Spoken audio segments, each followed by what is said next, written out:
কি হচ্ছে ভাই, কাঁদছো কেন? দাদা সকালবেলার থেকে আমার এখনো বউনি পর্যন্ত হয়নি। আচ্ছা এই কথা।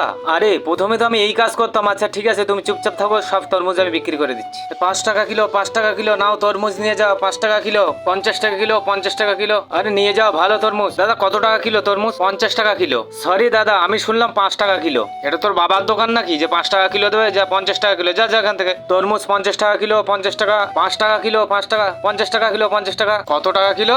আরে 50 টাকা কিলো। তুমি কালা নাকি, কানে শুনতে পাও না? 5 টাকা কিলো, 5 টাকা কিলো। আরে দাদা তোমার জন্য 5 টাকা কিলো, তুমি যেন কাউকে আর বলো না। আরে আমার 1 কিলো লাগবে না, পুরো দোকানটাই চাই। এই নাও 1000 টাকা। তরমুজ নিয়ে যাও, তরমুজ 100 টাকা কিলো, 100 টাকা কিলো।